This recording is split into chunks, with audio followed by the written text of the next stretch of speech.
i-share ko rin pala kung paano ako nag-apply ng Japan Tourist Visa Validity. So, kumuha ako within this year para sure tayo. So, kailangan siya. Hi, JC Malo! Ngayon nakauwi na tayo dito sa bahay. And i-share ko rin pala kung paano ako nag-apply ng Japan Tourist Visa. So, keep on watching. So, ito yung mga pinasa ko sa Attic Tour sa SM North EDSA para sa aking Japan Tourist Visa application. So, meron ako ditong parang papel. So, isa-isahin ko yung mga pinasa ko. So, unang-una yung ating Japan application form.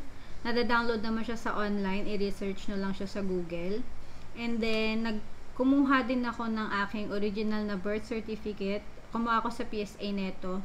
So, ang nakalagay talaga dun is 1 year validity. So, kumuha ako within this year para sure tayo na valid pa rin siya sa pagpasa natin sa ating application. And dahil late registration yung aking birth certificate, nagpakuha rin ako nung aking baptismal certificate, yung may seal. So, kung sakaling late registration kayo, magpasa na rin kayo ng baptismal certificate. Or kung wala, form 137 ata. Or kung di ako nagkakamali, parang yearbook. Pero i-double check nyo pa rin guys dun sa inyong mga travel agency kung ano yung pwede nyong ipasa kasama ng birth certificate kung sakaling late registration kayo. And gumawa rin ako ng itinerary, yung aking daily schedule in Japan. So kung gusto nyo ng sample, comment down below and then pwede ko siyang i-share sa inyo. 5 days lang din yung ginawa ko na daily schedule sa Japan. So pinasa ko rin yun. And kumuha din ako ng bank certificate sa bangko. Ang nakalagay kasi dun sa ating Japan Embassy na, or kahit din sa mga travel agency, kailangan naka A4 size. So, ang ginawa ko, nagdala talaga ako ng papel. And sabi ko dun sa pinagkuhanan ko sa bangko, kung pwedeng yung papel ko na lang, which is A4, yung ipapang print dun sa ating bank certificate. And sabi nila, okay naman. So, kayong bahala kasi ang ginagamit ata nila is yung normal na short bond paper. So, pwede rin ata yun, ina-accept din ata ng Japan Embassy. Pero ako, nag-follow talaga ako dun sa A4 na size na gusto ng Embassy. And, kumuha din ako ng, actually hindi pala ako kumuha, binigay itong year lang, nung ITR, yung 2022, yung form 2316 galing sa BIR. So, ito is para sa mga employed. So, kinukuha to or binibigay ito ng HR. So, kung hindi pa kayo nakakakuha, pwede kayong kumuha sa HR nyo, pwede kayong mag-request. Kasi, ito ang isa sa pinaka-importanting requirements para sa mga employed. Lalo na kung magsasubmit kayo ng application nyo nang mag-isa lang kayo and wala kayong guarantor. Nagpasa rin pala ako ng aking cover letter para sa aking tourist visa application. Sabi rin naman ng SM North EDSA Attic Tours, hindi naman daw talaga kailangan or hindi naman daw kasama talaga to sa requirement. Pero gumawa na rin ako. So, ito siya. And kumuha lang din naman ako ng mga format sa internet, sa Google, and then sa mga vlogs. And then, inedit ko na lang siya kung ano lang yung applicable sa akin. So, pwede nyo rin gawin yun. Or kung gusto nyo ng copy or like yung format, comment down below and i-share ko sa inyo. And ang nilagay ko lang naman dito yung aking passport number, kung saan ako nakatira, and kung kanino naka-address. So, nakalagay is Embassy of Japan in the Philippines. And then yung date. And then nilagay ko rin kung kailan ko intention, or kung kailan yung intention kong pumunta sa Japan. Inilagay ko rin dito, and kung anong purpose, syempre for tourism purposes only. And then kung sino yung aking kasama papunta sa Japan, nilagay ko rin dito. And kung ano yung mga bansang napuntahan ko, and inassure ko sa kanila na meron akong I can support myself during the stay kung papasukin man nila ako sa Japan. And I make sure also na nilagay ko na never ako nagkaroon ng issue sa immigration or law enforcement. And hindi ako mag-overstay ng visa kung bibigyan nila ako ng tourist visa.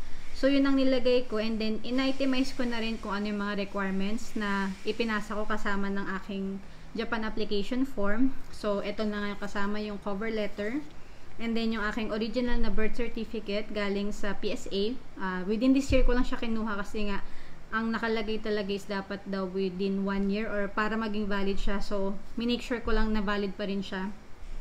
And then, kumuha rin ako ng baptismal certificate ko kasi late registration yung aking birth certificate. So, kailangan siya along with the birth certificate. So, magkasama sila. Pero alam ko, kung hindi ka na makakakuha ata ng baptismal certificate, hindi ako sure kung yearbook or Form 137 yung kailangan mong kunin. So, itanong nyo na lang din sa inyong travel agency.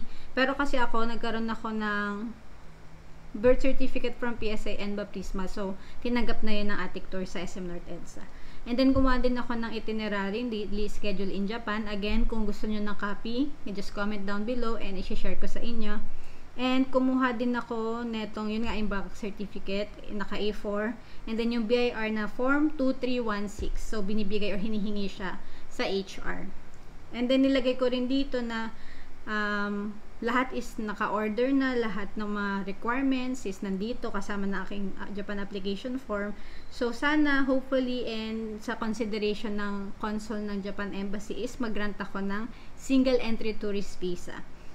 And, yun lang. And then, pangalan ko, kung anong contact number ko, kung anong email address ko. And, nagpa-picture pala ako doon kasi doon sa may SM North EDSA, meron nung katabi na photo line. Basta alam na nila, basta sabihin nyo lang, for Japan visa. And actually, tinanong nga nila ako nung nagpa-picture ako kung sa Attic Tours daw ba ako mag-a-apply. Sabi ko, oo. Tapos yun, parang may sinulat sila doon, tapos pinicturean nila ako. Pero kasi nung panahon na yun, mga 7 PM, wala nang masyadong tao. So, mabilis lang na-release yung picture. And ito ang timeline ng aking application. Sinend ko to, or pinasa ko lahat ng requirements ko, October 20, 2023, which is Friday. And then, sinabi sa akin, by Monday na nun ipapasa kasi weekends na. So, parang Monday pa lang nag-start yung pinaka-application. Pero tumawag na sila sa akin ng Thursday night, October 26, na pwede na daw pick upin kinabukasan. So, ito yung today, October 27. So, parang ang nangyari is parang 4 days lang talaga yung pinaka-duration nung application ko para bago sila magkaroon ng decision kung bibigyan ka nila ng visa or hindi. Pero nung nagbayad ako sa Attic Tours, ang sabi sa akin, ang standard daw nila is 1 week to 2 weeks yung kailangan hintayin. Pero hindi talaga siya umabot dun. So, depende rin talaga siguro sa volume ng mga nag-a-apply papuntang Japan visa. Pero nung nagpunta ako, sobrang daming nag-a-apply talaga. As in, madami. Siguro pang 80 plus nata ako nun. Gabi na yun na. And may pila pa rin talaga. Parang siguro mga kulang-kulang 10 siguro kami sa loob. So, ayun na nga. Na-share ko na sa inyo kung paano ako nag-apply ng Japan visa, tourist visa, single entry. And actually, sobrang kinabahan ako nung night talaga. Kasi hindi ko alam kung pasado or hindi. Ito ang first time ko. Lahat ng requirements ko kinuha ko talaga and nag-research ako kung paano ba siya magiging smooth kasi nga first time kong mag-apply, ako lahat ng mga requirements sa akin magagaling. So, eto na talaga. Eto na yung aking pinaka-reveal kung nabigyan ba ako ng single entry visa papuntang Japan.